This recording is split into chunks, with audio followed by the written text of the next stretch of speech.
I'm talking about Greystone today. It is a lovely young new neighborhood in Westchester. I really like it a lot. I'm going to share with you the history of Greystone, the pros and cons, the things that I like about the community, the kind of homes that you can buy over there.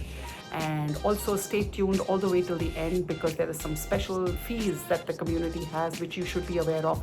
Most buyers don't know about it, so you should know about that before you buy in that community. Folks, this is Bela Vora. I'm a realtor with Coldwell Banker Realty. I talk about all things real estate in the Philly suburbs, and I like to share my views about the local neighborhoods. You can check out the local neighborhoods playlist here. But today we're talking about Greystone. So let's start with the history of Greystone. So Greystone is a young community of newly constructed homes, but that land that it sits on is rooted in history. The neighborhood actually sits on what was once a part of the Greystone Hall estate, a private mansion which was built in the early 1900s and owned by the Sharples family. During the Great Depression, it was sold to the Jerihine family, and they've owned it ever since. So that family opened up the mansion for weddings and private events. And so if you're driving through the neighborhood and you go around the perimeter there behind the trees tucked away, you might be able to see Greystone Hall. The remaining piece of the estate is also now for sale. So rumors are that it is they're going to be converting the mansion and its surrounding land into a luxury resort and spa with restaurants and some guest suites, etc. Nothing official yet, but we all look forward to the next chapter for that estate.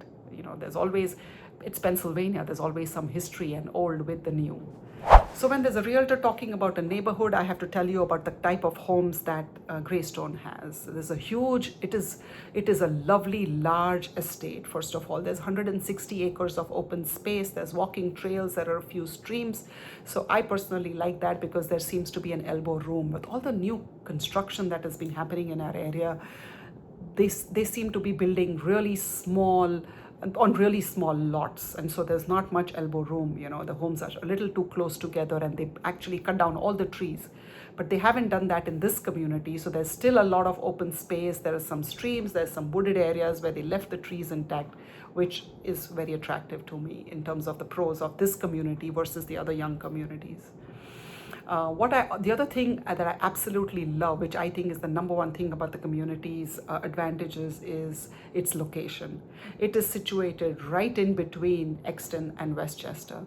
So it is within minutes. You can reach to the Exton train station. You can access, all the shopping and, the Chester County Library and the Main Street at Exton shopping areas. So it is very, very convenient. And at the other end, it is about 8-minute drive to downtown Westchester, where you have lovely, open streets with stores spilling out and little mom and pop boutique stores. So that location is fabulous in either way. And it is sort of a large acreage that sits between the major arteries, the Phoenixville Pike and Route 100. So access to 202, all the major arteries and the train lines, of course, through Exton. It's just a fantastic location. So in terms of the types of homes, right? So there are 4 kinds of homes really. It has a 55 plus community within the entire Greystone neighborhood. Those are small single family homes for downsizing seniors. Of course, you have to be 55 plus to get in. They're still constructing those over there. So if that appeals to you, you might want to reach out to the builder. But that is the area that has, pickleball court and swimming pool and, other amenities which are a part of your HOA fee. So those amenities are only available to that 55 plus community. Then outside of the 55 plus that anybody can buy, they have these large estate homes. The price range in those estate homes could go up to even $2 million. They're really large homes. There's like literally one street or Gershwin, and then there's another street. These are large estate homes that you get a great location, a young home, and all the room that you want for a growing family or even a multi-generational family. Then there are the more reasonable single family homes that are large enough, but they're not the estate homes. And then they have the twins.